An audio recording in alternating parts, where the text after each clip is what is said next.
Good morning student, welcome to Sanskrit class. आज हम संस्कृत की क्लास में पाठ 12 भारतवर्षस्य उत्सवा का अध्ययन करेंगे। इसका मैं अभी आपको संस्कृत और हिंदी अनुवाद बताऊंगी संस्कृत पढ़ते हुए, तो आप ध्यान से इसे सुनिए। तो देखिए, फर्स्ट पैराग्राफ जो आपका है उस विजयदशमी और दीपावली के बारे में बताया गया। तो फर्स्ट पैराग्राफ में हम विजयदशमी के बारे में पढ़ेंगे। भारतम पर्वाणाम देश, भारत पर्वों का देश है। पर्व यानी कि सबसे पहले इसके देख लीजिए। भारतवर्षस्य के अंदर आपके षष्ठी विभक्ति का बहुवचन है, यानी भारतवर्ष के उत्सव। भारतम पर्वाणाम देश, भारत पर्वों का देश है। भारते अनेक पर्वा सन्ति, धातु का पर्व प्रमुख पर्व अस्ति। विजयदशमी भारत का प्रमुख पर्व है।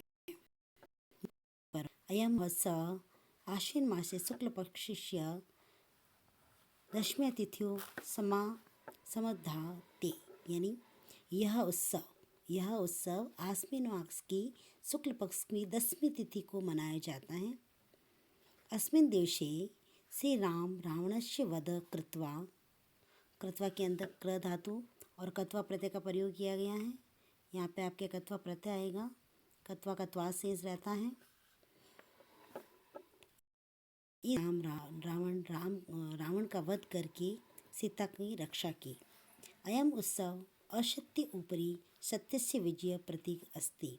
यह उत्सव असत्य के ऊपर सत्य की विजय का पर्व है, जिसे हम विजयदशमी कहते हैं। और विजयदशमी यानी कि विजय का त्यौहार। अब हम पढ़ते हैं नीचे वाले पैराग्राफ के अंदर दीपावली के बारे में। दीपावली अपि भारतस्य प्रमुख उत्सव अस्ति। दीपावली भी भारत का, अपि मतलब भी, भारत का प्रमुख उत्सव है। अयम उत्सव कार्तिक मासस्य अमावस्यां भवति। यह उत्सव कार्तिक मास की अमावस्या को होता है। अस्मिन् दिने श्री रामचंद्र रावणं हत्या अयोध्यां निवृत्त आसीत्। इस दिन श्री रामचंद्र रावण का वध करके, हत्वा यानी कि उसे मार करके, हत्या करके, मार करके उसे अयोध्या में निवृत्त आसीत, अयोध्या वापस आए। निवृत्त आसीत मतलब जना, तब से लोग तस्मिन एव दिने प्रतिवर्ष शव घरेशु, अपने घरों में, इसमें सपने विभक्ति बहुवचन है। शव घरेशु के अंदर दीपान यानी कि बहुवचन, इसमें दो वचन है द्वितीय विभक्ति का, दीपान के अंदर प्रज्वलंती। इस दिन से लोग अपने घरों में प्रतिवर्ष दीपल प्रज्वलित करते हैं। दीपावली के बारे में सभी जानते हैं। तो ये दीपावली का छोटा सा संस्कृत में था। अब हम नेक्स्ट देखते हैं होली के बारे में। होली का उत्सव कथित है। होलिका के त्यौहार को रंगों का त्यौहार भी कहते हैं।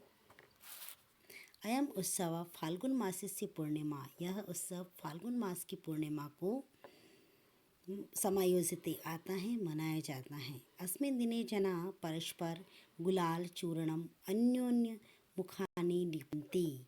इस दिन, अस्मिन् दिने यानी कि इस दिन, जना यानी कि लोग, परस्पर यानी कि एक दूसरे के, गुलाल चूरण यानी कि चूरा, अन्य उपनी यानी एक दूसरे के ऊपर, अन्य उपनी यानी एक दूसरे के मुख पर लीपते हैं, लगाते हैं।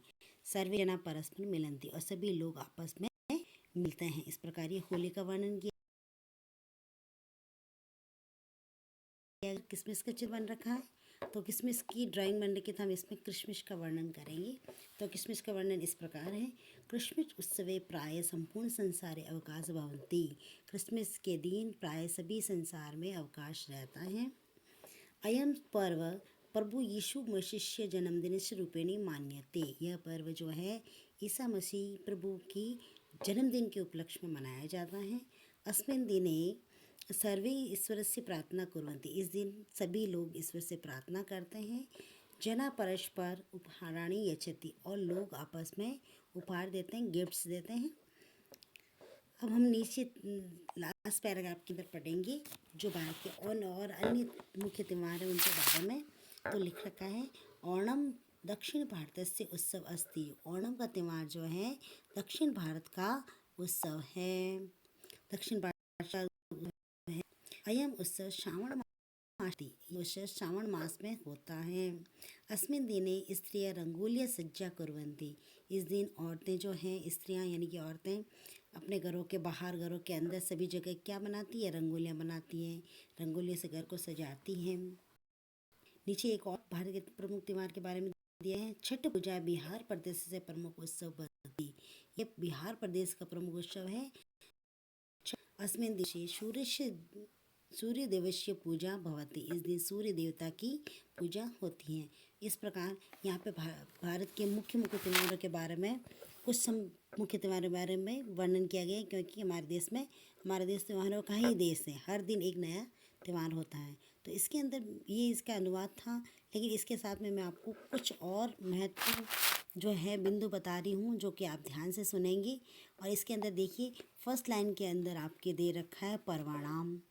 तो पर्वाणाम है षष्ठी विभक्ति बहुवचन, जैसे रामाणाम। और संति है आपके अस धातु प्रथम पुरुष का बहुवचन। और भारतस्य के अंदर आपकी षष्ठी विभक्ति एक वचन लगा है। फिर उसकी नेक्स्ट लाइन के अंदर महोत्सव का संधि विच्छेद होता है आपकी महा प्लस उत्सव, महा प्लस। ये चीज़ें आपको ध्यान रखनी है।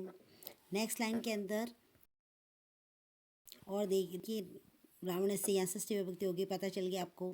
कृत्वा के अंदर जो है, कृत्वा के अंदर आपके यहाँ आएगा, कृत्वा के अंदर क्र धातु प्लस कत्वा प्रत्यय, क्र धातु और कत्वा प्रत्यय। कत्वा का त्वा शेष रहता है और त्वा करके के युग में प्रयोग किया जाता है। और ये विशेष तौर से ये आपकी इन चीज़ों का ध्यान रखना हमें चाहिए। और एक बात और कि आपके